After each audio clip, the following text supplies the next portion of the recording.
थोड़ा शांत हो जा।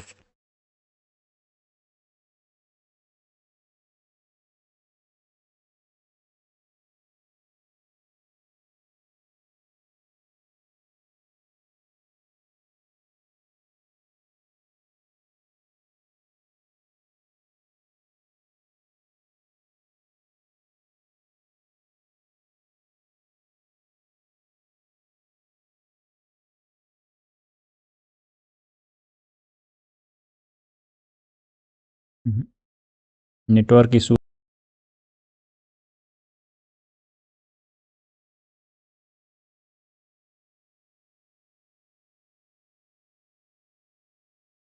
एरर बता रहा है बार बार।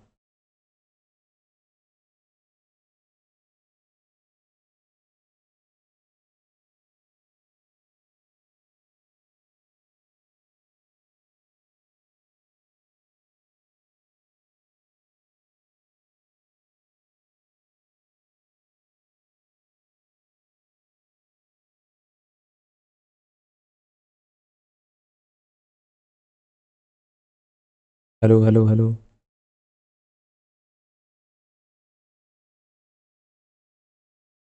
नेटवर्क थोड़ा कम है।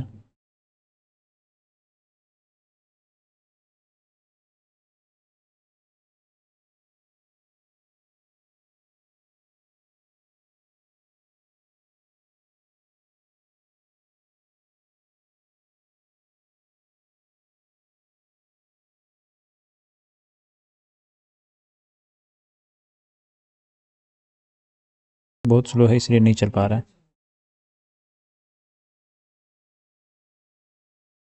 कुछ भी काम नहीं कर रहा।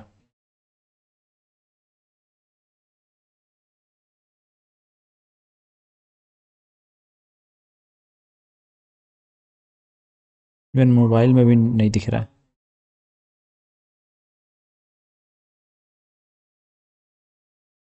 चलो दिख रहा है।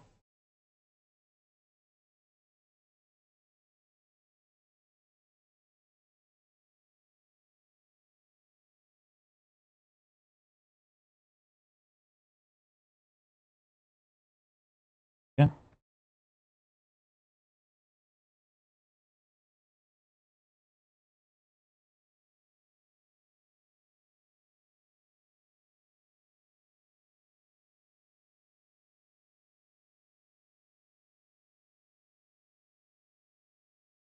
अब तक तो आ जाना चाहिए, नहीं आ रहा है। नेटवर्क बहुत स्लो है इसलिए लाइव नहीं जा पा रहा है अच्छे से। और दिक्कत होगा।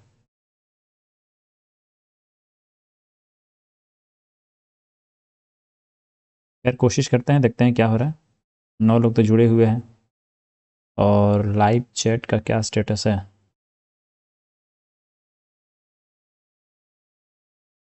लाइव चैट आपका चल रहा है? देखिए तो। लाइव चैट का ऑप्शन नहीं है, ऑफ हो गया है। ठीक है, चैट नहीं कर सकते आप लोग। कल की बातों को लेकर के बंद कर दिया गया है। बस आपको देखना है, पढ़ना है और लाइक कर सकते हैं। ये है। 10 वॉचिंग आ रहा है अभी। ठीक है, तो शुरू करते हैं। हमें पढ़ना है क्या? Sexual reproduction.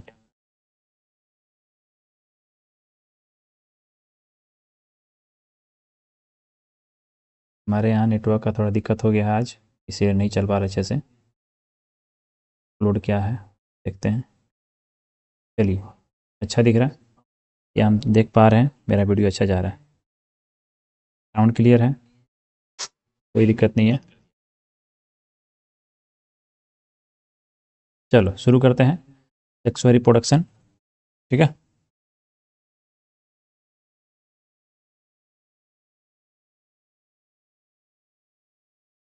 देखिए।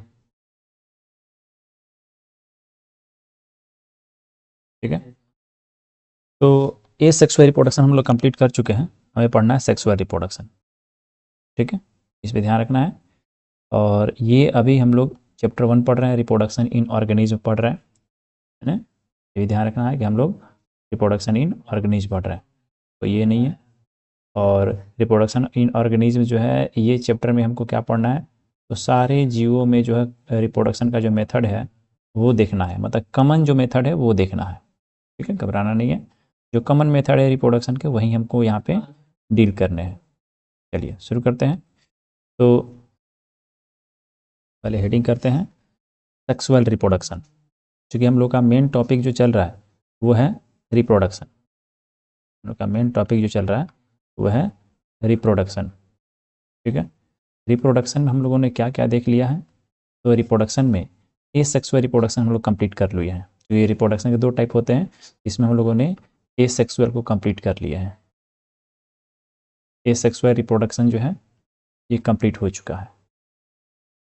ए सेक्सुअल रिप्रोडक्शन के जितने भी टाइप हैं हमने सबको कंप्लीट कर दिया है। अब आगे क्या पढ़ना है हम लोगों को, तो सेक्सुअल रिप्रोडक्शन पढ़ना है, ये ध्यान देना है। सेक्सुअल रिप्रोडक्शन हम लोग को देखना है। चलिए, क्या पढ़ना है हम लोग को, सेक्सुअल रिप्रोडक्शन पढ़ना है। ये बस रिवीजन के लिए चल रहा है, ध्यान रखना है, ज़्यादा डिटेल नहीं जाएंगे।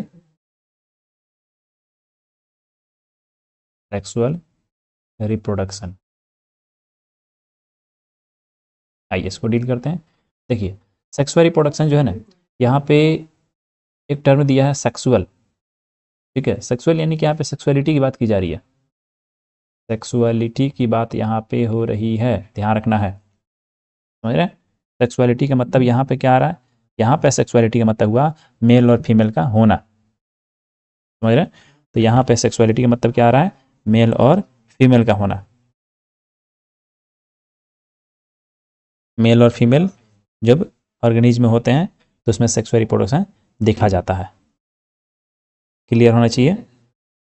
हम लोग मतलब कि सेक्सुअलिटी कहेंगे, मतलब किसी भी एनिमल में या किसी प्लांट में, मतलब किसी भी ऑर्गेनिज्म में जब उसमें मेल और फीमेल डेवलप होते हैं ना, तो उसको हम सेक्सुअलिटी कहा देते हैं। ठीक है, तो यहाँ पे सेक्सुअल रिप्रोडक्शन हम लोग शुरू करें तो यहाँ पे सेक्सुअलिटी की बात कर रहे हैं। ठीक है, यानी कि कोई भी ऐसा ऑर्गेनिज्म है जिसमें से कोई एक मेल हो सकता है और कोई एक फीमेल हो सकती है। ठीक है, तो ये स्टेटस क्या है हमारा, सेक्सुअलिटी कहलाता है। ठीक है, अब रिप्रोडक्शन का वो मोड जिसमें क्या होता है, तो दो डिफरेंट सेक्स वाले इंडिविजुअल पार्टिसिपेट करते हैं, यानी कि एक मेल और एक फीमेल पार्टिसिपेट करते हैं। मेल के बॉडी से क्या निकलता है, तो एस्पर्म निकलता है। ठीक है, और फीमेल के बॉडी से क्या निकलता है, ओवम रिलीज होता है, ओवम। और ये दोनों आपस में मिलते हैं तो क्या बनता है, जाइगोट बनता है। इतना नीचे नहीं दिखेगा, यहाँ बताए थे। यहाँ पे एक हो गया मेल। ठीक है, तो मेल के बॉडी से क्या निकलेगा, तो इनका मेल गैमिट निकलेगा, लिख देते हैं डायरेक्ट, मेल के बॉडी से मेल गैमिट निकलेगा। मेल गैमिट क्या होता है, अगर एनिमल की केस बात कर रहे हैं तो यहाँ पे मेल गैमिट होता है एस्पर्म। ठीक है, और फीमेल जो है के बॉडी से क्या रिलीज होगा, दो इंडिविजुअल पार्टिसिपेट कर रहे हैं ना, एक मेल और एक फीमेल। ठीक है, तो फीमेल के बॉडी से क्या निकलेगा, फीमेल गैमिट। ठीक है, फीमेल गैमिट रिलीज होगा जो क्या होता है, ओवम। ठीक है, और ये दोनों जब आपस में कंबाइन होते हैं यानी कि फ्यूज होते हैं तो क्या बनता है, जाइगोट बनता है। ठीक है, ये दोनों कंबाइन होकर तो क्या बनेगा, जाइगोट बनेगा, ये चीज़ होता है। अब ये जाइगोट जो है, इस जाइगोट से आगे चल के एम्ब्रायोनिक डेवलपमेंट होता है, एम्ब्रायोनिक डेवलपमेंट होता है, और आगे चल के फिर क्या होगा, पार्चुरेशन होता है, पार्चुरेशन होता है, फिर क्या होता है, लैक्टेशन होता है। ये सारे प्रोसेस चलते हैं सेक्सुअल रिप्रोडक्शन में। देखिए, हमारे बच्चे ही पूछ रहे हैं कि क्लास नहीं लिया जाएगा क्या। अरे भाई, क्लास चालू है, ज्वाइन तो करो। एक मिनट, इन लोग को लिंक ही भेज दें। पता नहीं कौन सी दुनिया में सोया रहता है सब।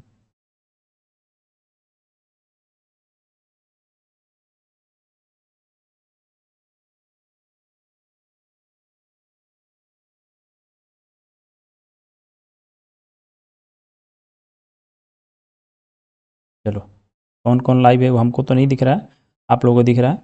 आप लोग आसपास में शेयर कर दो ताकि सब लोग जुड़ जाए।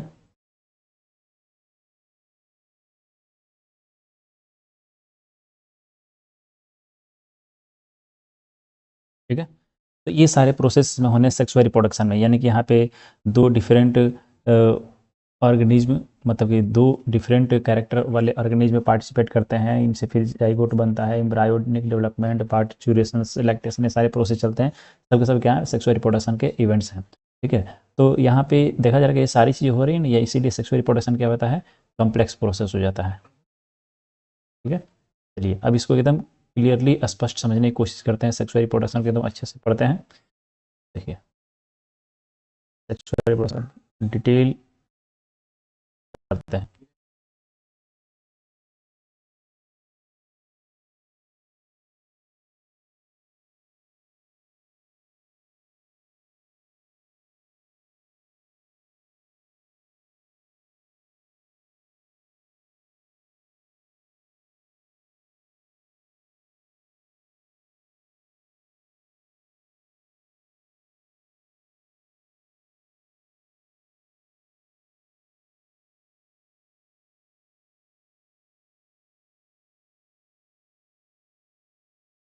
वह मोड जिसमें मेल और फीमेल पार्टिसिपेट करते हैं उसे क्या कहते हैं, सेक्सुअल रिप्रोडक्शन कहते हैं। ठीक है।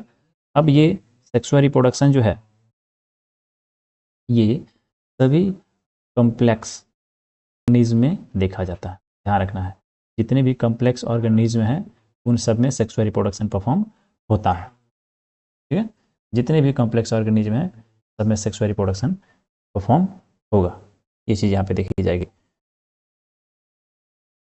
इसके बाद से ये सेक्सुअल टाइम टेकिंग है, ये कॉम्प्लेक्स प्रोसेस है, ये कॉम्प्लेक्स ऑर्गेनिज्म होता है, प्लस ये खुद एक कॉम्प्लेक्स प्रोसेस है। ठीक है। लॉन्ग टाइम लेता है, लॉन्ग टाइम लेता है। ठीक है। लॉन्ग टाइम क्यों लेता है, क्योंकि सेक्सुअल रिप्रोडक्शन के अंदर क्या होता है, तो पहले होता है गैमेटोजेनेसिस, गैमेटोजेनेसिस। ठीक है। उसके बाद से क्या होता है, फर्टिलाइजेशन, फर्टिलाइजेशन। तो उससे क्या होता है, एम्ब्रायोनिक डेवलपमेंट, एम्ब्रायोनिक डेवलपमेंट।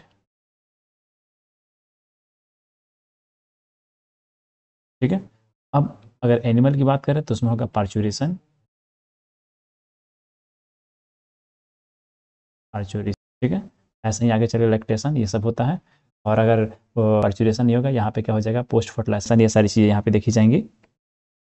ठीक है। ये सब होता है। तो इस वजह से सेक्सुअल रिप्रोडक्शन प्रोसेस हो जाता है, लॉन्ग टाइम लेने लगता है। ठीक है। और ये भी ध्यान रखना है कि जितने भी कॉम्प्लेक्स एनिमल हैं उनमें, एनिमल हो या प्लांट हो, सब में सेक्सुअल रिप्रोडक्शन ही परफॉर्म होता है। सिंपल सी बात, क्लियर है इतना। उसके बाद देखिए सेक्सुअल रिप्रोडक्शन जो है इसमें जो भी ऑर्गेनिज्म पार्टिसिपेट करेगा उसका एक लाइफ का फेज होता है जिसे रिप्रोडक्टिव फेज कहते हैं। ठीक है। तो कोई भी एनिमल हो या प्लांट हो, वो जब तक रिप्रोडक्टिव फेज में नहीं आता है तब तक सेक्सुअल रिप्रोडक्शन परफॉर्म नहीं कर सकता है। ठीक है। यानी कि मैच्योरेशन पे आता है तो सेक्सुअल रिप्रोडक्शन परफॉर्म करता है। ठीक है। अब इस यहाँ पे हम देखें तो कह सकते हैं कि लाइफ के भी अलग अलग फेज होते हैं, यानी कि ह्यूमन लाइफ जो है, जीवन जो है मानव का, उसके अलग अलग अवस्था होते हैं। तो मानव जीवन ही नहीं बल्कि धरती पर पाए जाने वाले हर जीव का अपना एक जीवन चक्र होता है, और जीवन चक्र में अलग अलग फेज होते हैं। ठीक है। तो रिप्रोडक्शन के सेंस में देखिएगा तो हर जीव का जो जीवन चक्र है उसमें दो मेन मतलब कि स्टेज की हम लोग बात करते हैं। जैसे कि कोई एनिमल हो या प्लांट हो, जब वो पैदा हुआ, ठीक है, जब वो उसका बर्थ हुआ तब से लेकर के उसके नेचुरल डेथ की बात यहाँ पर किया जाएगा, नेचुरल डेथ तक, जब से वो जन्म लिया तब से लेकर नेचुरल डेथ तक, इसके अलग अलग फेज होते हैं। ठीक है। जैसे कि अपने यहाँ क्या होता है, हिंदी में अगर बात करें जीवन की अवस्थाओं की, तो पहले होता है शैशवावस्था, फिर बाल्यावस्था, किशोरावस्था, प्रौढ़ावस्था, वृद्धावस्था, तब मृत्यु होता है। ऐसा होता है ना, शैशवावस्था, अलग अलग अवस्थाएं होती है, शैशव अवस्था, बाल्यावस्था, किशोरावस्था, प्रौढ़ावस्था, तब मृत्यु होती है, ठीक है। तो उसी तरह से बायोलॉजिकल फॉर्म में अगर देखें तो यहाँ पे क्या होगा, तो सबसे पहले एक होता है जुवेनिल फेज या फिर वेजिटेटिव फेज, ठीक है। एनिमल की बात करेंगे तो जुवेनिल फेज होगा, और प्लांट की बात करेंगे तो उसी जुवेनिल को वेजिटेटिव फेज कहेंगे, ठीक है। एक होता है जुवेनिल फेज, ठीक है। इसी को प्लांट में क्या कहते हैं, वेजिटेटिव फेज कहते हैं, वेजिटेटिव फेज कहेंगे। क्या आता है, रिप्रोडक्टिव आता है, रिप्रोडक्टिव फेज आता है, ठीक है। जुवेनिल फेज और रिप्रोडक्टिव फेज, ऐसे दो फेज होते हैं। वैसे फेज तो और भी ज़्यादा है, बट यहाँ पे ये दो फेज की बात किया जाएगा, जुवेनिल फेज और रिप्रोडक्टिव फेज की। अब देखो ये जुवेनिल फेज जो है, ये किस किस, मतलब इसमें कौन कौन सा कैरेक्टर देखने को मिलता है जुवेनिल फेज में,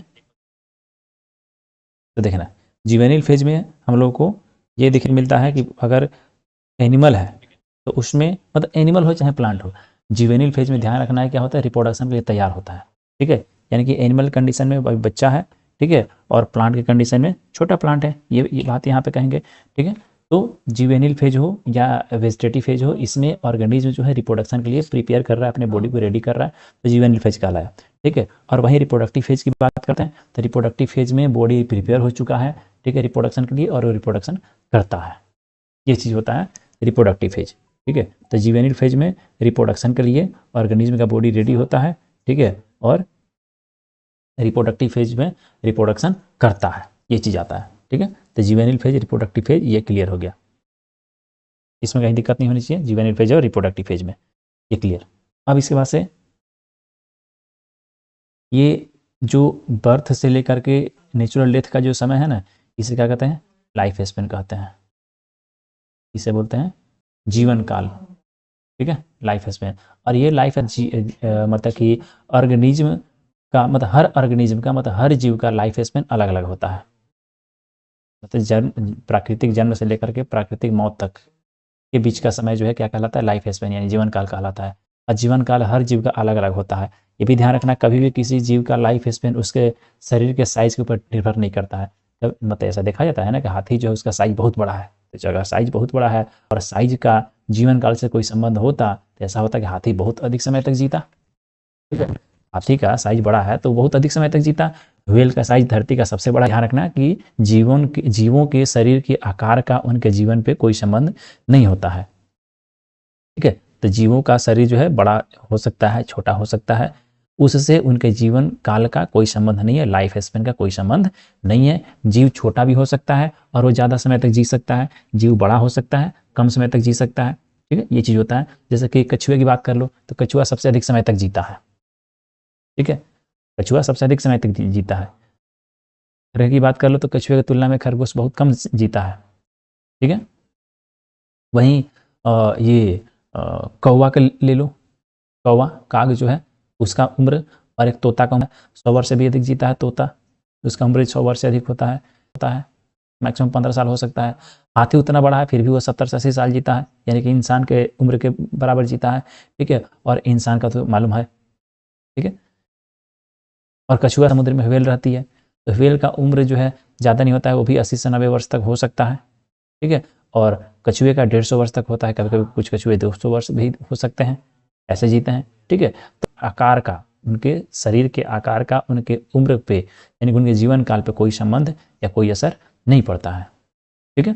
और जीवन काल का ही दो फेज हमने बताया, एक जुवेनिल फेज और दूसरा रिप्रोडक्टिव फेज। जुवेनिल फेज और उसी को वेजिटेटिव फेज बोलेंगे, तो जुवेनिल फेज एनिमल में कहेंगे, जंतु में कहेंगे जुवेनिल फेज, और पौधे में वेजिटेटिव फेज बोलेंगे, ठीक है।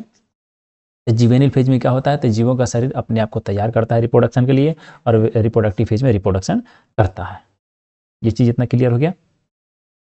अब देखो ये सब सेक्सुअल रिप्रोडक्शन की चीज़ें हो गई, अब आगे देखते हैं क्या है।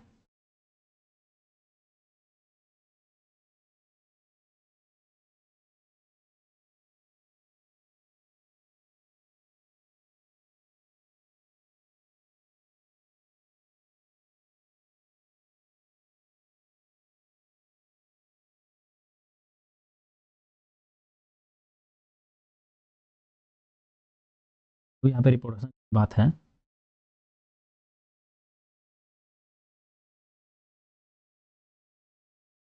एनिमल और प्लांट में सब अलग अलग होता है।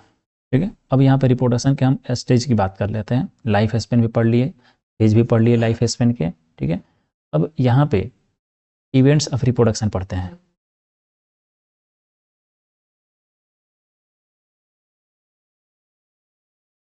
इवेंट्स ऑफ रिप्रोडक्शन, लेकिन ये ध्यान रखना है, ये इवेंट्स ऑफ रिप्रोडक्शन हमने लिखा है, इसका मतलब ये सेक्सुअल रिप्रोडक्शन की बात की जा रही है। ठीक है, तो सेक्सुअल रिप्रोडक्शन में ही इवेंट्स होते हैं। तो कौन कौन से इवेंट्स हो सकते हैं? देखो, सेक्सुअल रिप्रोडक्शन में सबसे पहला इवेंट जो होता है वो होता है गैमेटोजेनेसिस। गैमेटोजेनेसिस, ठीक है। दूसरा इवेंट जो होता है गैमेटोजेनेसिस के बाद से, वो होता है transfer transfer of gamete. Transformation नहीं होगा, transfer of gamete. Transfer of gamete, ठीक है। इसके बाद से होता है, ट्रांसफर के बाद से होता है फर्टिलाइजेशन। ध्यान रखना,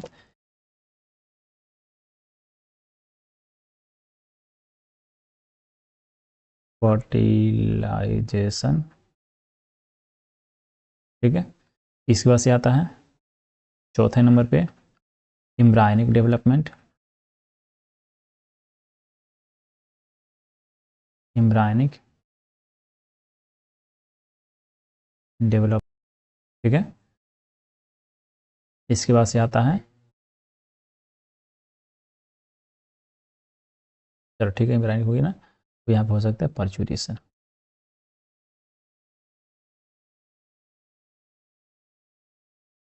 ना, ये सेक्सुअल रिप्रोडक्शन के इवेंट्स हो गए।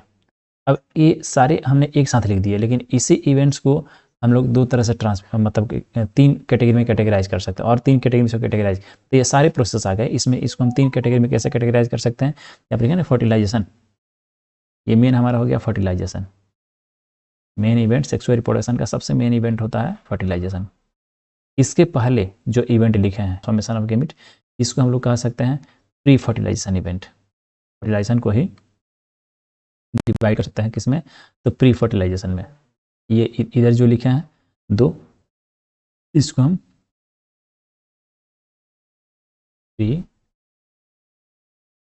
और इसके बाद जो है ये जैसे कि एम्ब्रायनिक डेवलपमेंट, पार्चुरेशन, ये हो जाएगा पोस्ट फर्टिलाइजेशन।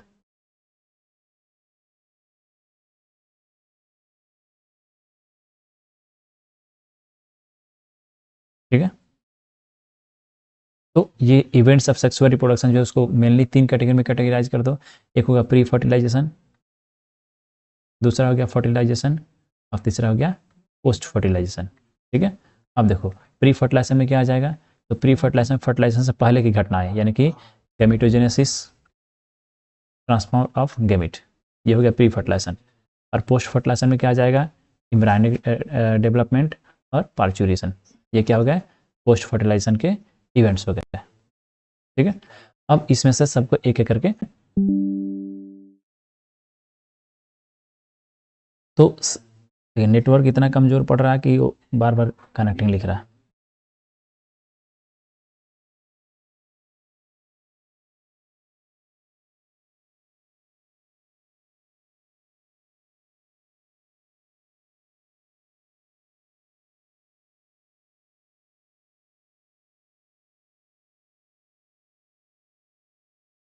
थोड़ा सा इसको लंबा,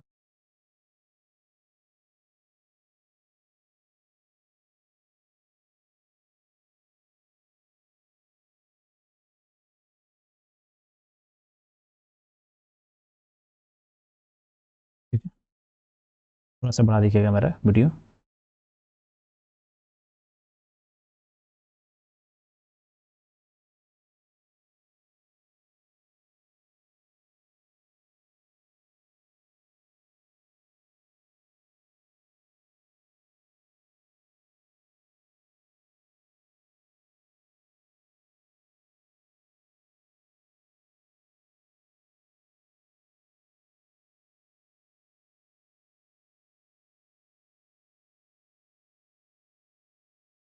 सेल डिवीजन किस देखना है, तो सेल डिवीजन मतलब यहाँ पे तो कोई भी सेल हो, कोई भी कोशिका है, उसके डिवीजन का प्रोसेस हमें देखना है।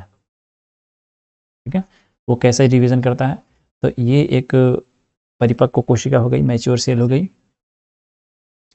ये डिवीजन करने के बाद से क्या होती है, 2 सेल में कन्वर्ट हो जाती है। इसमें जब डिवीजन होता है तो डिवीजन के बाद से क्या होती है, 2 सेल में कन्वर्ट हो जाती है। ठीक है, यानी कि एक सेल का 2 सेल में कन्वर्ट होना ही क्या कहलाएगा, सेल डिवीजन कहलाता है। ठीक है, और सेल डिवीजन जो है ये रियल में सेल साइकिल का पार्ट है। ठीक है, सेल साइकिल जो है, जैसे कि हम लोग का लाइफ स्पेन अभी हम लोगों ने पढ़ा कि एनिमल में लाइफ स्पेन होता है, प्लांट में लाइफ स्पेन होता है, उसी तरह से सेल का भी अपना लाइफ स्पेन है, और उस लाइफ स्पेन में से सेल डिवीजन एक अलग पार्ट होता है। ठीक है, सेल डिवीजन एक अलग पार्ट हो गया, एक सेक्शन हो गया, जैसे कि जीवेनिल फेज और रिप्रोडक्टिव फेज हम लोग पढ़े ना, उस तरह से सेल डिवीजन एक पार्ट हो जाता है। ठीक है, अब ये सेल डिवीजन जो है ये 2 फेज में कंप्लीट होता है। सेल डिवीजन जो है ये 2 फेज में कंप्लीट होता है। एक इसमें होता है मतलब कि सेल साइकिल की बात कर लो तो सेल साइकिल के 2 फेज हो जाएंगे, एक इंटर फेज होता है और एक एस फेज। यानी कि इसको ऐसे समझ सकते हैं कि पूरा ये जीवन जो है सेल का ये ऐसे सर्कुलर पाथ में चलता है। ठीक है, तो इसमें एक फेज होता है यहाँ पे जिसको कहते हैं इंटर फेज। ठीक है, यहाँ पे इसके अलग अलग मतलब कि बनाते हैं, ऐसे ही सर्कुलर चलते रहता है इसका लाइफ। यानी कि यहाँ पे मान लो कोई सिंगल सेल है, ये थोड़ी बड़ी हुई है ना, फिर इसमें न्यूक्लियस का डिवीजन हुआ, फिर यहाँ पे सेल का डिवीजन शुरू हुआ है पूरी तरह से न्यूक्लियस के साथ, और अगले स्टेज में क्या होता है, तो 2 अलग अलग सेल बन जाते हैं। ठीक है, और इसमें से ये दोनों सेल जो फिर इसी प्रोसेस को आगे रन करते हैं। ठीक है, तो ये सेल साइकिल हो गया। ये पूरा अभी ये जो दिख रहा है ये टोटल क्या है, ये टोटल का टोटल ये सेल साइकिल है, ये हो गया सेल साइकिल। ठीक है, तो सेल साइकिल में से ये देखो यहाँ से लेकर के सेल साइकिल में यहाँ से लेकर के यहाँ तक का जो फेज है इसमें सेल सिंगल दिख रहा है, यहाँ भी सिंगल है, यहाँ भी सिंगल है, इसके अंदर न्यूक्लियस का भी डिवीजन नहीं हुआ है। तो इस फेज को क्या कहते हैं, इसे कहते हैं इंटरफेज। इंटरफेज, ये हमने पूरा सेल साइकिल लिखा है। ठीक है, ये इंटरफेज, और ये जो फेज है मतलब इंटरफेज के बाद जो बचा ये वाला, ये टोटल ये क्या कहलाता है, तो ये होता है तुम्हारा एम फेज, इसे कहते हैं एम फेज। ठीक है, इंटरफेज हो गया, एम फेज हो गया। एम फेज जो है उसी को क्या कहते हैं, माइटोसिस फेज कहते हैं। एम फेज जो है इसी को माइटोसिस फेज भी कहते हैं। ठीक है, यानी कि ये एम फेज जो है यही क्या है, सेल डिवीजन है। एम फेज ही रियल में सेल डिवीजन है, ध्यान रखना। ठीक है, तो ये पढ़ना बहुत जरूरी है, रियल में ये 11th क्लास का टॉपिक है। ठीक है, तो इसको क्या बोलते हैं हम लोग, सेल डिवीजन कहते हैं, एम फेज को सेल डिवीजन कहते हैं। तो अब देखो थोड़ा नहीं दिख रहा ना वहां पे, कोई बात नहीं। तो अब यहाँ पे हम लोग को रियल में सेल डिवीजन देखना है, सेल डिवीजन कैसा होता है उसको समझना है। तो इसको थोड़ा मिटाते हैं अब।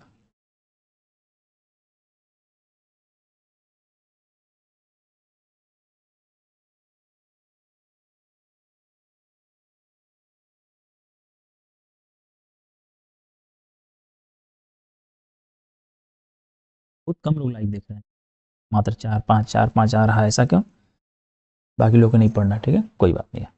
देखो अब ये सेल डिवीजन कैसे चलता है, देखो ये सेल डिवीजन जो है इसके 2 पार्ट होते हैं।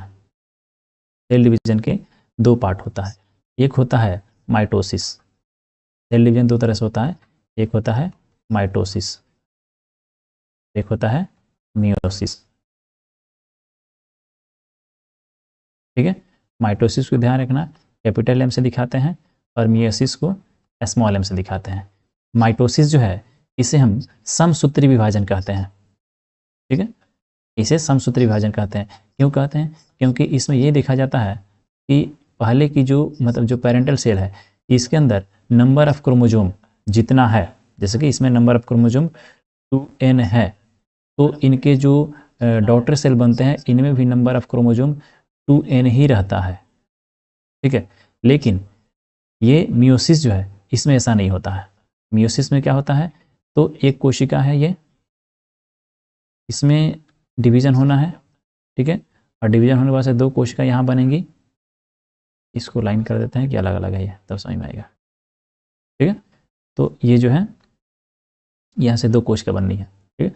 अब यहाँ पे ये पेरेंटल सेल जो है इसमें नंबर ऑफ क्रोमोसोम 2n है, तो ये जो नई कोशिका बनेगी डॉटर कोशिका, डॉटर सेल, इसमें n हो जाएगा, यानी कि आधा हो जाएगा। यानी कि ह्यूमन का केस में अगर एग्जांपल लें तो ह्यूमन में जैसे कि यहाँ पे 46 नंबर ऑफ क्रोमोसोम है इसमें, तो यहाँ क्या हो जाएगा 23 हो जाएगा, यहाँ भी 23 हो जाएगा। जबकि इस केस में क्या होगा, तो यहाँ पे अगर 46 है तो यहाँ पर भी 46 ही रहेगा, यहाँ पर भी 46 रहेगा, 46 के 46 क्रोमोसोम इसमें बने रहेंगे, ठीक है। तो माइटोसिस ध्यान देना कहाँ, माइटोसिस में क्या होता है, तो माइटोसिस के अंदर ये देखा जाता है कि ये जो जनक कोशिका है, जनक कोशिका में जितने नंबर ऑफ क्रोमोसोम है वही उनके पुत्री कोशिका में देखा जाता है, किसमें, माइटोसिस में। इसीलिए माइटोसिस को समसूत्री विभाजन कहते हैं। लेकिन मियोसिस में क्या होता है, तो जितनी जनक कोशिका में क्रोमोसोम है उसके आधा हमारे किसमें देखा जाता है, तो पुत्री कोशिका में देखा जाता है। इसीलिए इसको रिडक्शनल सेल डिवीजन भी कहते हैं, इसको हम रिडक्शनल सेल डिवीजन कहते हैं, रिडक्शनल सेल डिवीजन बोलते हैं, ठीक है। ये ध्यान रखना है, मियोसिस को रिडक्शनल सेल डिवीजन कहते हैं। अब यहाँ पे मियोसिस जो है वो दो टाइप का होता है, ये मियोसिस जो है ना ये भी दो टाइप का होता है, एक होता है मियोसिस 1 और एक होता है मियोसिस 2, एक होता है मियोसिस 1 और एक होता है मियोसिस 2। तो मियोसिस 1 को स्मॉल m1 लिखेंगे, ठीक है, और मियोसिस 2 को स्मॉल m2 लिखेंगे, ठीक है, ये चीज़ होता है। अब यहाँ पे मियोसिस 1 जो है, ध्यान रखना है, मियोसिस 1 ही वास्तव में रिडक्शनल होता है, मियोसिस 1 जो है वही वास्तव में रिडक्शनल होता है। लेकिन मियोसिस 2 जो है ये माइटोसिस की तरह हो जाता है, यानी कैपिटल M की तरह हो जाता है, इसकी तरह हो जाता है, ठीक है। अब यहाँ ध्यान दो कि माइटोसिस किस में होता है, मियोसिस किस में होता है। तो ये माइटोसिस सेल डिवीजन जो होता है ये अक्सर वेजिटेटिव सेल में देखा जाता है, ठीक है। ये जो है मियोसिस माइटोसिस जो है ये किसे देखा जाएगा, वेजिटेटिव सेल में, वेजिटेटिव सेल में, ठीक है। या फिर इसको ऑटोजोमल सेल भी कह सकते हैं, लेकिन ऑटोजोमल छोड़ दो, वेजिटेटिव का, ठीक है। तो वेजिटेटिव सेल में होता है, और एक इसमें होता है, ये होता है रिप्रोडक्टिव सेल में, ये होता है रिप्रोडक्टिव सेल में, रिप्रोडक्टिव सेल में होता है, ठीक है। अब वेजिटेटिव सेल यानी कि हमारे बॉडी के सारे सेल जो है वेजिटेटिव है, रिप्रोडक्टिव कौन है, तो जो गैमीट बनाते हैं, ठीक है, यानी कि मेल के बॉडी में जो एस्पर्म बनाता है, जो कोशिका एस्पर्म को बनाता है वो, और जो ओवम को बनाता है, ठीक है, ये क्या होता है, रिप्रोडक्टिव सेल होते हैं। तो ये रिप्रोडक्टिव सेल में क्या होता है, तो मियोसिस सेल डिवीजन होता है, और वेजिटेटिव में माइटोसिस सेल डिवीजन होता है। क्लियर है, ये बताना था। अब इसके बाद से क्या शुरू करते हैं, गैमेटोजेनेसिस। क्लियर,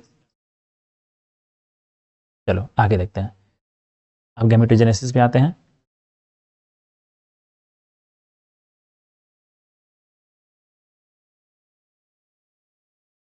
सेल डिवीजन का हमने रफ आइडिया ले लिया, जो लोग 11th में नहीं पढ़े हैं उनको आइडिया लग गया होगा सेल डिवीजन का।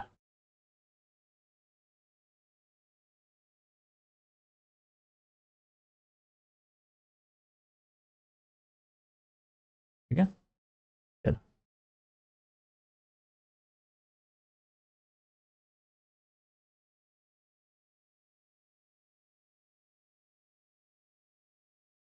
हमें क्या देखना है, गैमेटोजेनेसिस देखना है।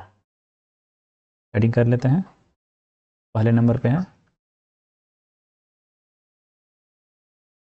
गैमेटोजेनेसिस, ठीक है। गैमेटोजेनेसिस जानने से पहले ये जानो कि गैमिट क्या है। गैमेटोजेनेसिस से पहले ये जानना है गैमिट क्या है। इसे क्या कहते हैं, युग्मक कहते हैं हिंदी में, युग्मक, ठीक है। तो युग्मक क्या होता है, ये युग्मक जो है एक कोशिकीय संरचना होता है। युग्मक जो है एक कोशिकीय संरचना होता है जो हैप्लॉइड होता है। ध्यान रखना युग्मक क्या है, तो यह एक कोशिकीय संरचना है। एक मिनट देखो क्या है, तो ये है यूनिसेलुलर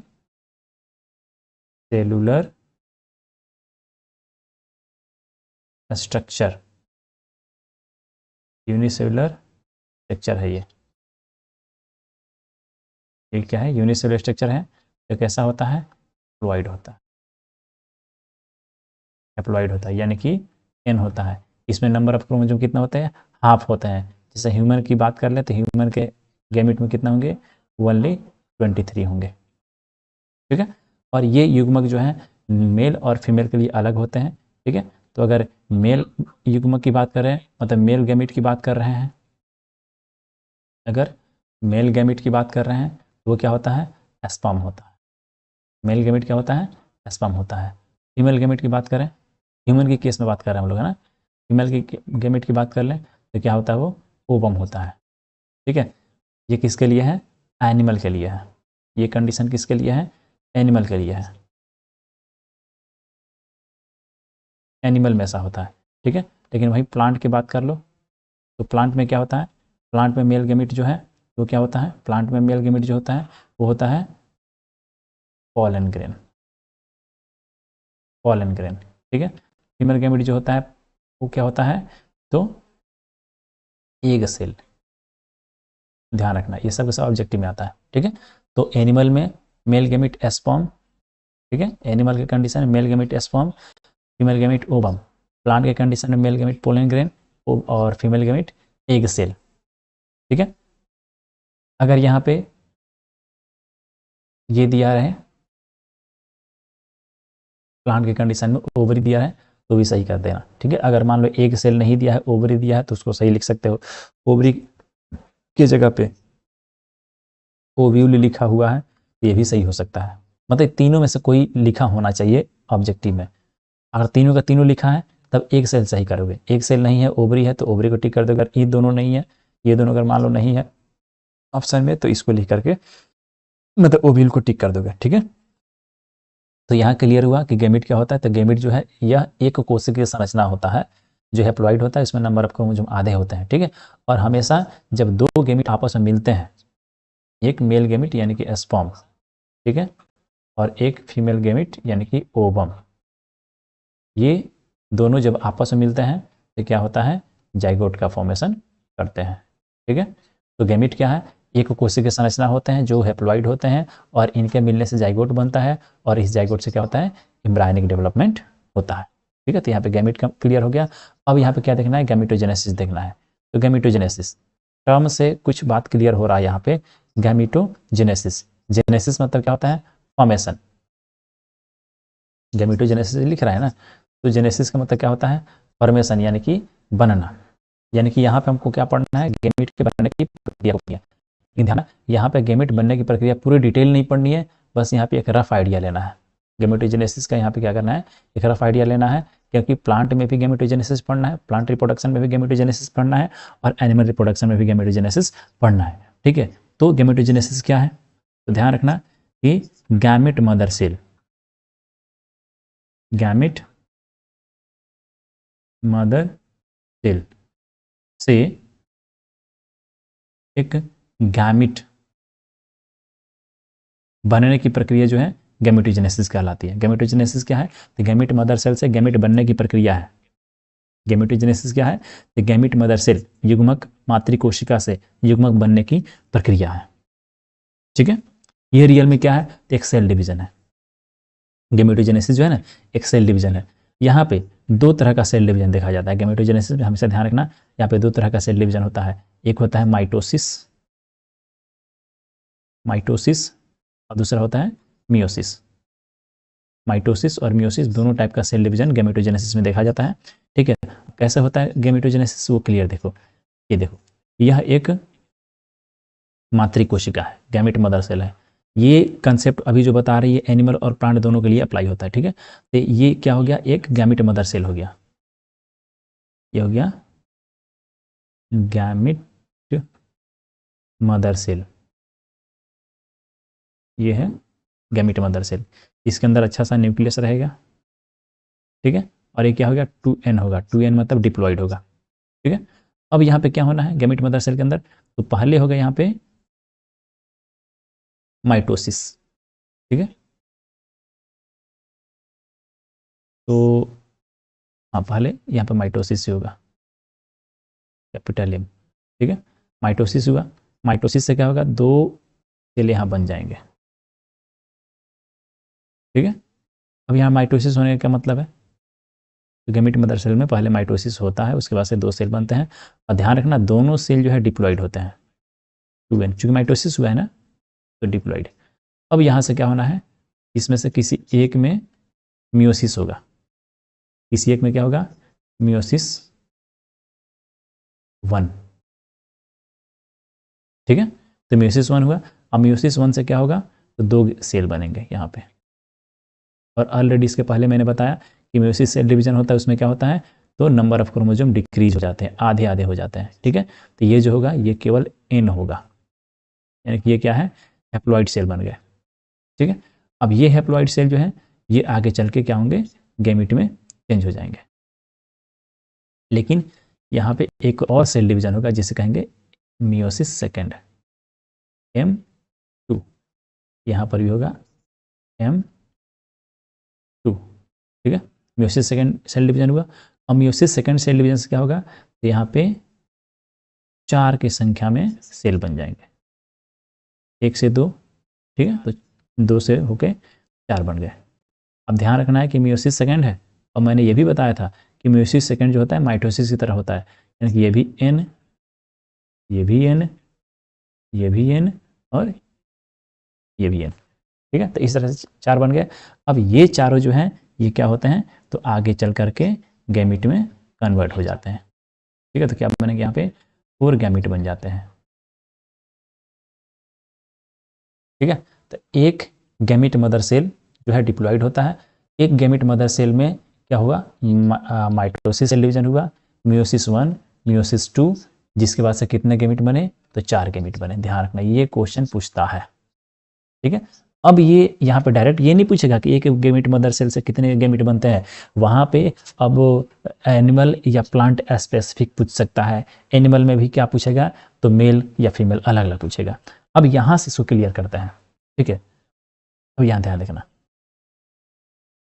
तो इसमें अगर एनिमल की पूछ रहा है, एनिमल में मेल बात करते हैं, यहाँ पे एनिमल में मेल की बात करते हैं, तो एनिमल के मेल में एक गैमीट मदर सेल से 4 स्पर्म बनते हैं। एक गैमीट मदर सेल से कितने बनेंगे, तो 4 गैमीट यानी 4 स्पर्म बनेंगे, ठीक है। ये होता है। वहीं एनिमल ही फीमेल के अंदर, ये मतलब एनिमल फीमेल में ही, फीमेल के अंदर क्या होता है, तो एक गैमीट मदर सेल से, एक गैमीट मदर सेल से एक गैमीट यानी कि एक ओवम बनता है, ठीक है। और साथ में 3 पोलर न्यूक्ली बनते हैं, 3 पोलर न्यूक्ली बनते हैं, ठीक है। क्लियर है। और प्लांट में तो ये ऐसे ही रहता है, प्लांट जो है प्लांट में भी सेम रहेगा। तो प्लांट में भी एक मेल गैमेट मदर सेल जो है, मतलब एक मेल पार्ट में एक मेल गैमेट मदर सेल से 4 पोलन किरण बनते हैं, और एक गैमेट मदर सेल से फीमेल पार्ट में एक गैमेट मदर सेल से क्या होता है, तो एक ही वहाँ पे एक सेल बनता है। ये चीज़ यहाँ पे होता है, ध्यान देने वाली चीज़ यहाँ है, ठीक है। तो प्लांट के कंडीशन में भी ये ऐसा ही होता है। तो प्लांट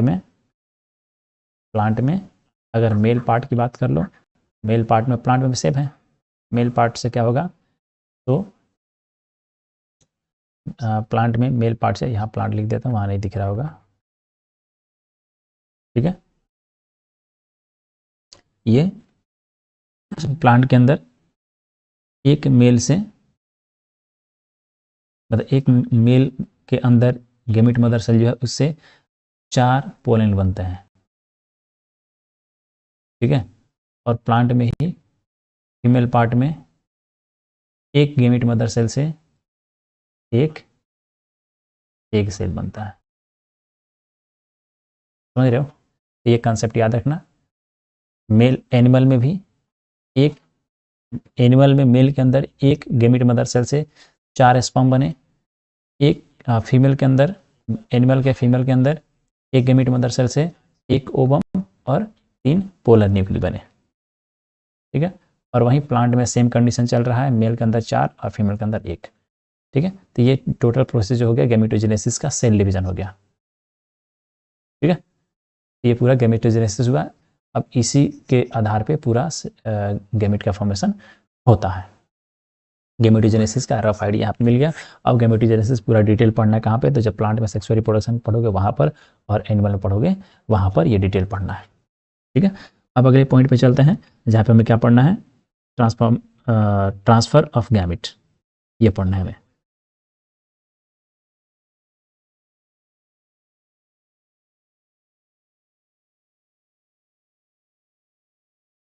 तो हम क्या ज्वाइन कर रहे हैं भाई, मात्र 6 आदमी हैं, साफ तभी हुआ, बाकी लोग ज्वाइन नहीं कर रहा।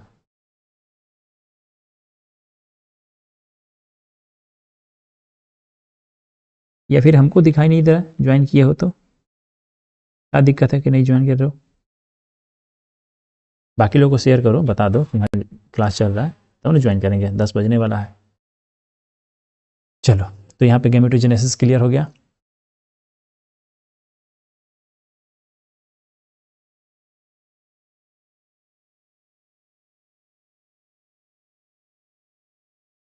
अब क्या पढ़ना है, ट्रांसफर ऑफ गैमेट।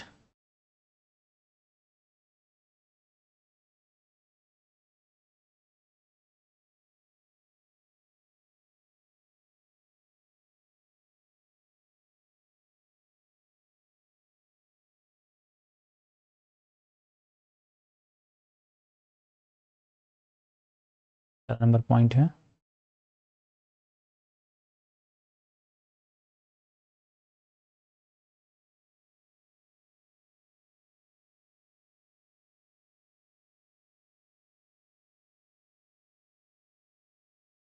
कैसे ट्रांसफर होता है उसको देखना है, ठीक है। तो गैमेट का ट्रांसफर कहाँ देखना है, तो हमेशा ध्यान, गैमेट का ट्रांसफर मेल पार्ट से फीमेल पार्ट की ओर होता है, हमेशा हमेशा मेल गैमेट जो है वो चल के आता है फीमेल गैमेट की तरफ, ठीक है। चलो, इसका बैटरी लो, लैपटॉप का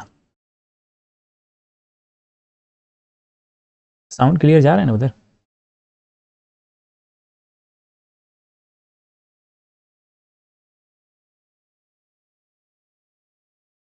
अगर कोचिंग वाले कोई ज्वाइन किया हो तो थोड़ा ग्रुप में बता दो कि साउंड क्लियर है कि नहीं है।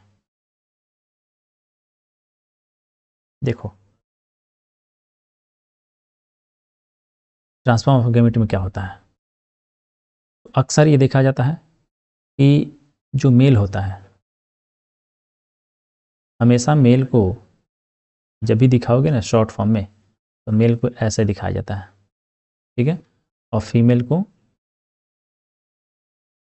ऐसे दिखाया जाता है प्लस करके, ठीक है। मतलब ये सीधा रहता है प्लस, हम टेढ़ा बना दिए हैं इसको, ठीक है। तो हमेशा मेल से एरो निकला रहेगा और फीमेल के सिंबल में ऐसे प्लस करेंगे, यानी कि ये बताता है कि हमेशा गैमेट क्या होता है, तो मेल से निकलता है और फीमेल के बॉडी में पहुंचता है, ठीक है। मैक्सिमम ऑर्गेनिज्म में ऐसा होता है, ठीक है। कुछ कुछ ऑर्गेनिज्म में कंसेप्ट चेंज हो जाता है, वहाँ पे क्या होता है, दोनों ऑर्गेनिज्म के बॉडी से गैमेट निकलते हैं और बाहर जाके फ्यूज हो जाते हैं, जिसको एक्सटर्नल फर्टिलाइजेशन कहते हैं, वो आगे हम लोग पढ़ेंगे, ठीक है। तो ये गैमेट का ट्रांसफॉर्मेशन का कंसेप्ट क्या है, तो हमेशा मेल गैमेट जो होता है वो निकल के फीमेल गैमेट से मिलने के लिए फीमेल बॉडी के अंदर एंटर करता है, ठीक है। तो उसे क्या कहते हैं, ट्रांसफर ऑफ गैमेट कहते हैं। ये भी ध्यान रखना कि जितने भी मेल गैमेट होते हैं वो क्या होते हैं, मोटाइल होता है। ये क्या है, मेल गैमेट है, और क्लियरली समझ में आ रहा है कि ये क्या है, स्पर्म है, ठीक है, स्पर्म है। और ये होते हैं क्या, मोटाइल, ये होते हैं मोटाइल, मोटाइल मतलब कि चलने वाले, ठीक है। और एक होता है फीमेल गैमीट, ये हो गया फीमेल गैमीट, ठीक है। और फीमेल गैमीट जो है ये नहीं चल सकता है, इसका साइज भी थोड़ा बड़ा होता है स्पर्म की तुलना में, मतलब मेल गैमीट की तुलना में फीमेल गैमीट बड़ा होता है, ठीक है। तो ये हो गया ओवम, है ना, ये हो गया ओवम। और ये नॉन मोटाइल होता है, ये नॉन मोटाइल होता है, यानी कि ये मूव नहीं कर सकता है, नहीं चल सकता है। तो मेल गैमीट जो है वो मोटाइल होता है, फीमेल गैमीट नॉन मोटाइल होता है। मेल गैमीट और फीमेल गैमीट के साइज काफ़ी अंतर होते हैं, दोनों के साइज में अंतर होते हैं, ठीक है। तो उसे हेटेरोगैमीट कहते हैं। जैसे कि यहाँ पे दो दिख रहा है, दोनों के दोनों क्या है, दोनों का साइज अलग अलग है। स्पर्म काफ़ी छोटा होता है, ओवम काफ़ी बड़ा होता है, ठीक है। तो इन दोनों के लिए क्या टर्म यूज करेंगे, ये दोनों क्या है, तो हेटेरोगैमीट है, हेटेरोगैमीट है, ठीक है। और एक टर्म आता है होमोगैमीट,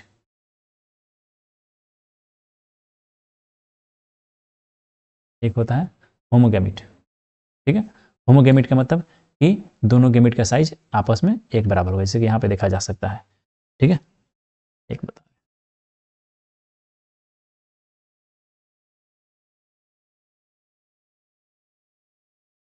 यहाँ पे देखो, यहाँ पे क्लियर होने दो डायग्राम को।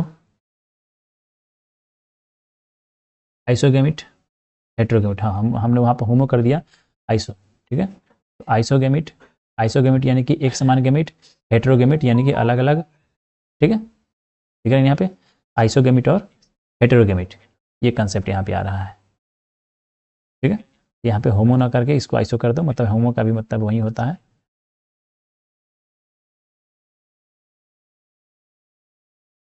ठीक है। एक हो गया तुम्हारा होमोगैमिट, होमोगैमिट यानी कि दोनों गैमिट का शेप साइज आपस में क्या होगा, सेम होगा। इसमें क्या होता है, शेप एंड साइज आपस में क्या होते हैं, इक्वल होते हैं। शेप एंड साइज आपस में इक्वल होंगे दोनों गैमिट का, तो होमो हो गया, ठीक है। और जब शेप और साइज अलग अलग होगा तो क्या हो जाएगा, आइसो, आइसो गैमिट। इसमें क्या होता है, तो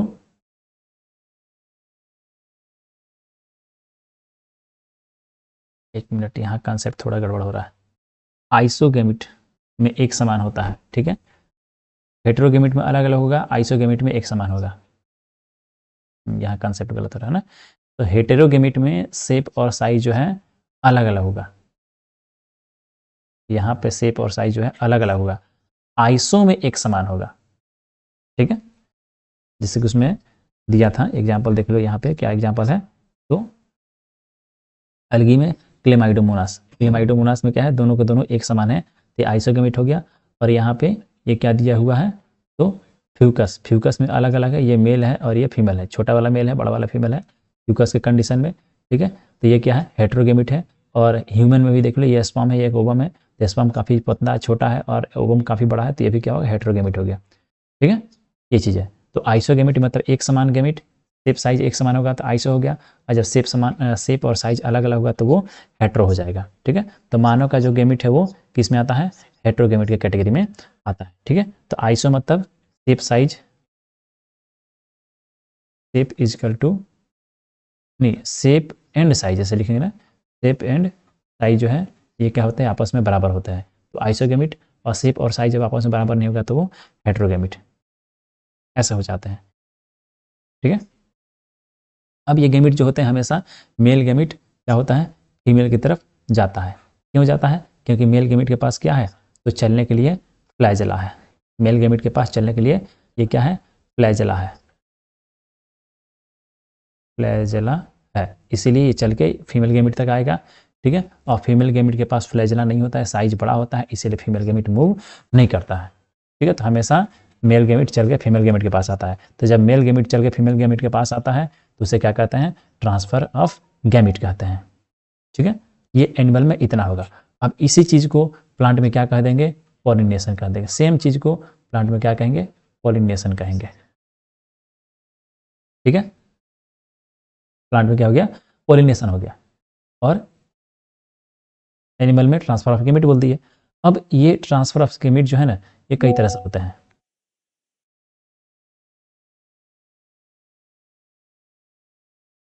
ये कैसा होता है ट्रांसफर ऑफ गैमेट, कैसा होगा देखो।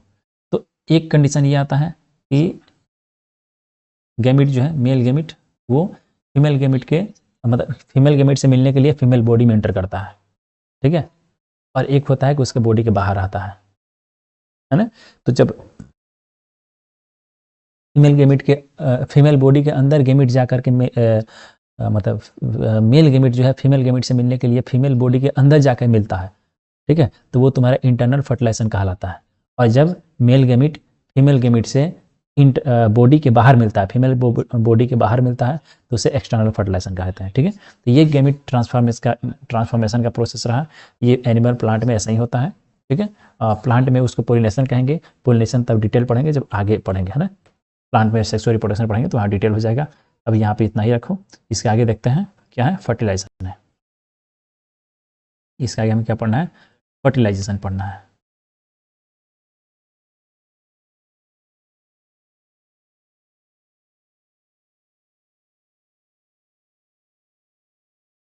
ठीक है, तो यहाँ पर हमने क्या देखा अभी तक, क्या क्या क्लियर किया हम लोग। तो यहाँ पे प्री फर्टिलाइजेशन इवेंट पढ़ लिए, यानी गैमेटोजेनेसिस, ट्रांसफॉर्म ऑफ गैमेट पढ़ लिए, और पढ़ना है फर्टिलाइजेशन, ठीक है।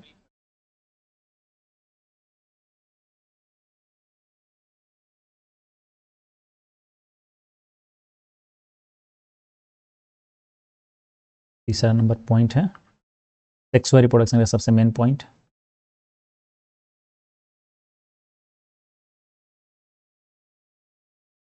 फर्टिलाइजेशन, ठीक है। देखो फर्टिलाइजेशन क्या है, तो फर्टिलाइजेशन एक ऐसा प्रोसेस है जिसमें दो गैमेट आपस में फ्यूज होकर के एक जाइगोट का फॉर्मेशन करते हैं, ठीक है। इसमें क्या होता है, तो दो गैमेट आपस में मिलते हैं और एक जाइगोट का फॉर्मेशन करते हैं, ठीक है। और दोनों गैमेट क्या होते हैं, हैप्लॉइड होते हैं। ध्यान रखना, गैमेट तो हैप्लॉइड ही होते हैं, उसमें बताने की जरूरत नहीं है, ठीक है। तो ये दो गैमेट है, ये भी हैप्लॉइड है, ये भी हैप्लॉइड है, ये दोनों आपस में मिले तो क्या बना, यहाँ पे जाइगोट बना। यहाँ पे क्या बना, एक जाइगोट बना। और ध्यान रखना है, जाइगोट जो होगा डिप्लॉइड होगा, ठीक है। तो मेल और फीमेल गैमेट के आपस में मिलने के बाद से एक डिप्लॉइड सेल जाइगोट के बनने की प्रोसेस को क्या कहते हैं, फर्टिलाइजेशन कहते हैं। ये प्रोसेस जो है क्या है, फर्टिलाइजेशन है। अगर कोई कहता है मेल और फीमेल गैमेट के मिलने की प्रक्रिया को फर्टिलाइजेशन कहते हैं तो गलत है। जो क्या हो जाएगा, वो हो जाएगा फ्यूजन। क्योंकि जब फर्टिलाइजेशन को डिटेल पढ़ोगे, एनिमल रिप्रोडक्शन जब पढ़ेंगे हम लोग, ह्यूमन रिप्रोडक्शन पढ़ेंगे तो वहाँ पे इसको डिटेल बताएंगे, ठीक है, कि मेल का जो गैमेट है स्पर्म और फीमेल का जो गैमेट है ओवम, जो आपस में मिलता है तो पहले उसमें फ्यूजन होता है, और फ्यूजन के बाद से क्या होता है, फर्टिलाइजेशन होता है, ठीक है। तो यहाँ पर वही चीज़ है कि मेल और फीमेल गैमेट का आपस में मिलना और मिलने के बाद से जाइगोट का बनना क्या कहलाता है, फर्टिलाइजेशन कहलाता है, ठीक है। और ये फर्टिलाइजेशन जो होता है एनिमल में, प्लांट में, सब में होता है। प्लांट में 2 बार होता है, इसे डबल फर्टिलाइजेशन कहते हैं। एनिमल में एक ही बार होता है तो इसे सिंगल फर्टिलाइजेशन कहते हैं, ठीक है। अब देखो फर्टिलाइजेशन का जो प्रोसेस है ये 2 टाइप का होता है। फर्टिलाइजेशन जो है ये 2 टाइप का होता है। एक होता है इंटर फर्टिलाइजेशन, है ना, और एक होता है एक्सटर्नल फर्टिलाइजेशन, ठीक है। तो इसको कहेंगे इंटरनल फर्टिलाइजेशन और एक्सटर्नल। इसके लिए एक और साइंटिफिक टर्म यूज करते हैं, हम थोड़ा भूल रहे हैं।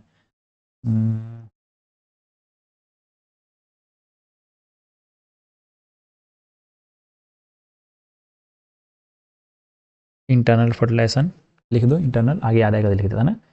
एक होता है इंटरनल फर्टिलाइजेशन,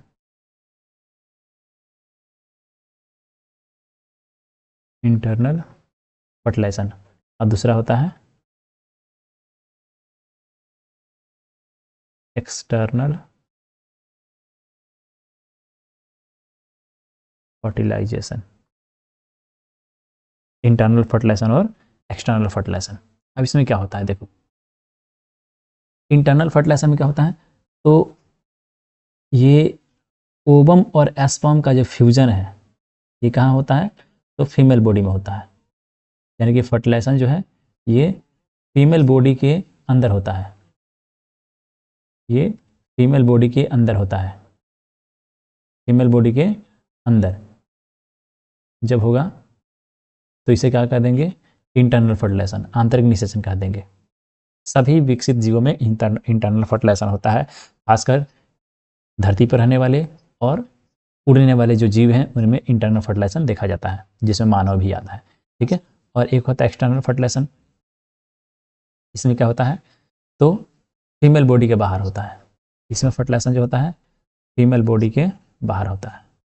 जब फर्टिलाइजेशन फीमेल बॉडी के बाहर होता है तो एक्सटर्नल होता है, फर्टिलाइजेशन होता है। ठीक है, और इंटरनल को क्या, इंटरनल फर्टिलाइजेशन जो है उससे कहते हैं in vitro fertilization, in vivo, हाँ इसे कहते हैं in vivo, in vivo fertilization, इसे इन वीवो फर्टिलाइजेशन बोलेंगे। और इसे क्या बोलेंगे, इन विट्रो फर्टिलाइजेशन। ध्यान रखना, जब फीमेल बॉडी के अंदर फर्टिलाइजेशन हुआ तो उसे इंटरनल फर्टिलाइजेशन बोले, उसी को इन वीवो फर्टिलाइजेशन कहते हैं। ठीक है, और जब फीमेल बॉडी के बाहर फर्टिलाइजेशन हो रहा है ठीक तो उसे एक्सटर्नल फर्टिलाइजेशन बोल रहे हैं। ठीक है, या इन विट्रो फर्टिलाइजेशन कह रहे हैं। इसीलिए इन विट्रो टेक्निक भी इन विट्रो फर्टिलाइजेशन, IVF जो कहते हैं, IVF in vitro fertilization, test tube baby के लिए करते हैं ना IVF, तो वही इन विट्रो फर्टिलाइजेशन की बात यहाँ पे की जा रही है। ठीक है, इतना क्लियर है। अब यहाँ ध्यान देना है कि एक्सटर्नल फर्टिलाइजेशन कहाँ होता है। एक्सटर्नल फर्टिलाइजेशन खासकर जलीय जीवों में होता है, जैसे मछली।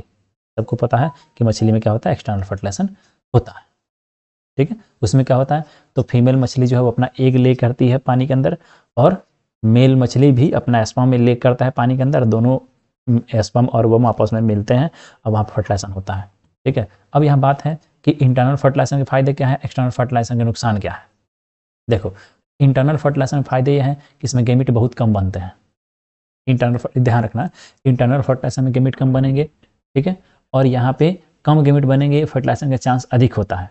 ठीक है, और एक्सटर्नल में नुकसान क्या है, तो गेमिट अधिक मात्रा में बनेंगे, और मतलब कि लाखों की संख्या में गेमिट रिलीज होंगे, मतलब कि एनिमल की बॉडी से, और बच्चे जो है बहुत कम बनते हैं, बच्चे वहाँ पे बहुत कम बन पाते हैं, बच पाते हैं। ठीक है, ये चीज़ यहाँ पे होता है। यहाँ पे फर्टिलाइजेशन में क्लियर हो गया। अब ये मतलब ये जो फर्टिलाइजेशन है केवल हमने अभी एनिमल में डिस्कस किया, यही अगर प्लांट में डिस्कस करोगे तो थोड़ा और अलग आएगा। देखो, ये एनिमल हुआ, अब प्लांट में देखते हैं। तो जब प्लांट में जब फर्टिलाइजेशन होता है ना तो उसे क्या कहते हैं, डबल फर्टिलाइजेशन, फर्टिलाइजेशन इन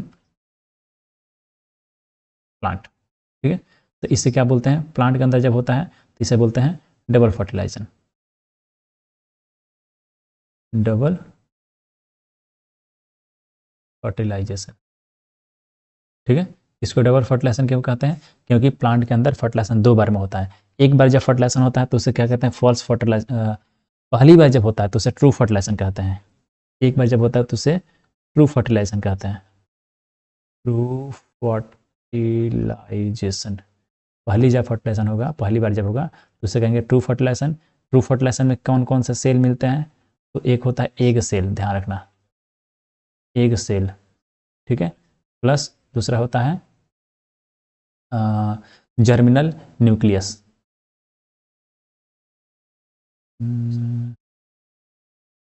जर्मिनल न्यूक्लियस किसका, जर्मिनल न्यूक्लियस किसका, ये होता है पोलन ट्यूब का। ठीक है, पोलन ट्यूब का जर्मिनल न्यूक्लियस, और ओव्यूल के अंदर जो एम्ब्रायो सेक है उसमें का एग सेल, ये मिलते हैं तो क्या बनता है, मतलब क्या होता है, ट्रू फर्टिलाइजेशन होता है। और ट्रू फर्टिलाइजेशन का प्रोडक्ट क्या होता है, तो ट्रू फर्टिलाइजेशन का प्रोडक्ट होता है जाइगोट। ट्रू फर्टिलाइजेशन का प्रोडक्ट क्या होता है जाइगोट। ठीक है, जाइगोट क्या होता है, डिप्लॉइड होता है, 2n होता है जाइगोट जो है 2n। इसमें यही दिक्कत है, मिटाने में थोड़ी दिक्कत आ जा रही है। इसको कहते हैं जाइगोट 2n। ठीक है, 2n होता है जाइगोट, ठीक है। और एक होता है फॉल्स फर्टिलाइजेशन, प्लांट के अंदर दूसरा होता है फॉल्स फर्टिलाइजेशन। तो फॉल्स फर्टिलाइजेशन में क्या होता है, तो फॉल्स फर्टिलाइजेशन में एक सेल नहीं होता है, यहाँ पे होता है पोलर न्यूक्ली, यहाँ पे होता है एक होता है पोलर न्यूक्ली, एक होता है पोलर न्यूक्ली, ठीक है।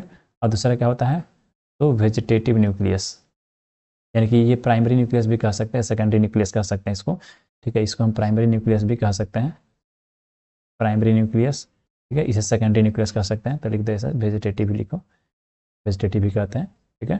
तो वेजिटेटिव न्यूक्लियस यानी कि सेकेंडरी न्यूक्लियस, ठीक है। ये दोनों आपस में मिलते हैं। और ये वेजिटेटिव न्यूक्लियस किसकी है, तो सेम वही चीज़ पोलन ट्यूब की है, इसमें होता है ये पोलन ट्यूब में होता है, ठीक है। तो पोलन ट्यूब की वेजिटेटिव न्यूक्लियस हो गई। और इन दोनों के मिलने से क्या बनता है, इन दोनों के मिलने से बनता है endosperm mother cell, endosperm mother cell बनते हैं, इंडोस्पर्म मदर सेल बनते हैं। और इंडोस्पर्म मदर सेल डिप्लॉइड होता है कि हेप्लॉइड होता है, तो ना डिप्लॉइड होगा ना हेप्लॉइड होगा, ये होता है triploid, endosperm mother cell triploid होता है, ठीक है। तो प्लांट के अंदर फर्टिलाइजेशन दो बार हुआ, एक बार ट्रू फर्टिलाइजेशन, दूसरी बार फॉल्स फर्टिलाइजेशन, इसलिए इसे क्या कहते हैं, डबल फर्टिलाइजेशन कहते हैं। क्लियर, ध्यान रखना, ट्रू फर्टिलाइजेशन में क्या बनता है, तो जाइगोट बनता है डिप्लॉइड। फॉल्स फर्टिलाइजेशन क्या बनता है, तो इंडोस्पर्म मदर सेल बनता है जो ट्रिप्लॉइड होता है। ये क्वेश्चन होता है, अब मैंने जो टेस्ट लिया था उसमें ये पूछा था, ठीक है। तो ट्रिप्लॉइड होता है, ट्रिप्लॉइड मतलब कि नंबर ऑफ क्रोमोजोम 3 होंगे, मतलब क्रोमोजोम 1 भी 3 होगा, 2 भी 3 होगा, ऐसे करके सबके सब क्या होंगे, 3 सेट में होंगे क्रोमोजोम, ठीक है। तो प्लांट में फर्टिलाइजेशन हो गया, कहीं दिक्कत,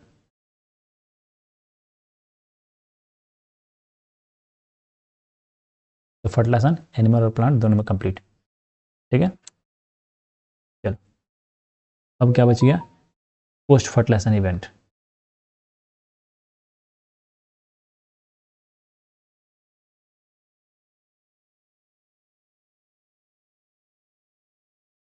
लेकिन यहाँ पे एक चीज़ छूट रहा है, वो बता देते हैं।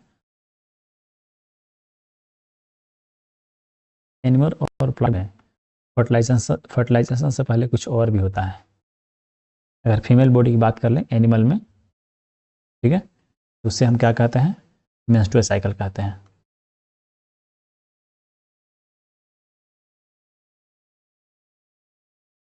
मेंस्ट्रुअल साइकिल सबको पता है, मेंस्ट्रुअल साइकिल, ठीक है। मेंस्ट्रुअल साइकिल क्या होता है, तो मेंस्ट्रुअल साइकिल फीमेल बॉडी में चलने वाला एक बायोलॉजिकल प्रक्रिया होती है, एक बायोलॉजिकल प्रोसेस होती है, जिसमें क्या होता है, तो फीमेल बॉडी का जो इंडोमेट्रियम है, इंडोमेट्रियम, इंडोमेट्रियम कहाँ होता है, इंडोमेट्रियम, तो ये होता है inner wall of embryo, inner wall of uterus, ठीक है। ये क्या है, इंडोमेट्रियम क्या है, तो ये होता है इनर वॉल ऑफ यूटेरस, ठीक है, इसे कहते हैं इंडोमेट्रियम। और ये इंडोमेट्रियम क्या होता है, तो हर 28वें दिन क्या होता है, टूट करके फीमेल बॉडी से बाहर हो जाता है, ठीक है। तो इंडोमेट्रियम का बनना, टूट के बाहर आना, वो क्या कहलाता है, मेंस्ट्रुअल साइकिल कहलाता है। मेंस्ट्रुअल साइकिल क्या होता है, 28 दिन का समय लेता है, इसीलिए इसे मेंस्ट्रुअल वर्ड दिया गया है, ठीक है। मेंस्ट्रुअल साइकिल को हम लोग अलग अलग नाम से भी जानते हैं, वो आगे पढ़ेंगे। तो ये है मेंस्ट्रुअल साइकिल जो है, ये किस में होता है, तो ध्यान रखना, ये प्राइमेट में होता है, मेंस्ट्रुअल साइकिल प्राइमेट में होता है, प्राइमेट एनिमल में होता है, ठीक है। और इसी तरह से एक दूसरा भी होता है, जिसे क्या कहते हैं, ओएस्टर साइकिल, ईस्टर साइकिल या ओएस्टर साइकिल, ठीक है, ईस्टर साइकिल। इसमें ये सब प्रोसेस नहीं चलता, इसमें क्या होता है, तो ईस्टर साइकिल सबसे पहले ध्यान रखना, ये नॉन प्राइमेट में होता है, ये नॉन प्राइमेट में होता है, ठीक है। स्ट्रेस साइकिल में इंडोमेट्रियम टूट के बाहर नहीं निकलता है, बल्कि इंडोमेट्रियम जो है वो टूटता तो है लेकिन अंदर ही अंदर वो अवशोषित हो जाता है, तो बाहर नहीं निकलता है। ठीक है, तो स्ट्रेस साइकिल जो है उसमें भी इंडोमेट्रियम टूटता है लेकिन वो अंदर ही अंदर एब्जॉर्ब हो जाता है। ठीक है, लेकिन मेंस्ट्रुअल साइकिल में इंडोमेट्रियम टूटता है, वो बाहर निकल जाता है। तो मेंस्ट्रुअल साइकिल ध्यान रखना किस में होता है, प्राइमेट में होता है। ठीक है, और स्ट्रेस साइकिल किस में होता है, तो नॉन प्राइमेट में होता है। अब ये प्राइमेट और नॉन प्राइमेट का कंसेप्ट हमेशा ध्यान रखना। प्राइमेट क्या होते हैं, तो वो एनिमल जिनके बच्चे जो हैं, मतलब वो सारे एनिमल जिनके बच्चे के जन्म के बाद उनका, हाँ, जन्म के साथ उनका कोरियोनिक मेम्ब्रेन बाहर आता है। वो सारे एनिमल जिनमें बच्चे के जन्म के साथ उनका कोरियोनिक मेम्ब्रेन बाहर आ जाता है, वो क्या हो जाते हैं, प्राइमेट हो जाते हैं। ठीक है, जैसे कि आदमी हो गया, बंदर हो गया, चिंपैंजी हो गया, लंगूर हो गया, ये सब के सब क्या है, प्राइमेट है। ठीक है, प्राइमेट 2 पैर पे भी चल सकते हैं। ठीक है, और नॉन प्राइमेट जो होते हैं वो 2 पैर पे नहीं चलते हैं, जो 4 पैर पे हमेशा चलेंगे। और इनमें बच्चे के जन्म के बाद कोरियोनिक मेम्ब्रेन निकलता है। अब यहाँ पे मैंने बोला कोरियोनिक मेम्ब्रेन, ये क्या है, मैंने बोला ना कि इसमें क्या होता है, तो कोरियोनिक मेम्ब्रेन टर्म हमने यूज किया, कोरियोनिक मेम्ब्रेन। ठीक है, ये कोरियोनिक मेम्ब्रेन क्या होता है, देखो कोरियोनिक मेम्ब्रेन जो होता है ये क्या है, एक ऐसा मेम्ब्रेन है जो बच्चे के चारों तरफ होता है। यानी कि माँ के गर्भ में अगर बच्चा पल रहा है, जैसे कि ये मान लो प्लासेंटा है। ठीक है, ये प्लासेंटा है, ये बच्चा है। ठीक है, ये इसका प्लासेंटा है। तो बच्चे के चारों तरफ क्या होता है, एक मेम्ब्रेन होता है। ठीक है, इसके चारों तरफ क्या होता है, एक मेम्ब्रेन होता है। इस तरह से 2 परत होता है। इसी के अंदर क्या रहता है, एक तरल पदार्थ भरा रहता है जिसे क्या कहते हैं, कोरियोनिक फ्लूइड कहते हैं। ठीक है, तो कोरियोनिक मेम्ब्रेन जो है इसी के अंदर बच्चा सुरक्षित रहता है। तो ये प्राइमेट जो है, प्राइमेट में ये कोरियोनिक मेम्ब्रेन बच्चे के जन्म के साथ निकल जाता है बॉडी से, और नॉन प्राइमेट में ये बाहर निकलने में टाइम लेता है। ठीक है, इसीलिए गांव में क्या होता है, जब गाय भैंस बकरी जब बच्चे को जन्म देती है, ठीक है, तो देखना उसका बच्चा तो निकल जाता है लेकिन उसका कोरियोनिक मेम्ब्रेन नहीं निकलता है जल्दी। तो कोरियोनिक मेम्ब्रेन निकालने के लिए क्या करते हैं, उसको तेल पिलाते हैं लोग या गरम गरम चीज़ें खिलाते हैं। गाय या बकरी को गरम गरम चीज़ें खिलाई जाती है ताकि जल्दी से जल्दी उसका बच्चा कोरियोनिक मेम्ब्रेन बाहर निकल जाए। और कोरियोनिक मेम्ब्रेन जब तक बाहर नहीं निकलेगा तब तक उसमें लैक्टेशन का प्रोसेस शुरू नहीं होता है। ठीक है, और वहीं प्राइमेट में लैक्टेशन तुरंत शुरू हो जाता है। ठीक है, अब यहाँ पर मैंने लैक्टेशन टर्म भी यूज़ किया है, आगे डिटेल करेंगे। यहाँ पे ये सारी चीज़ें हो गई।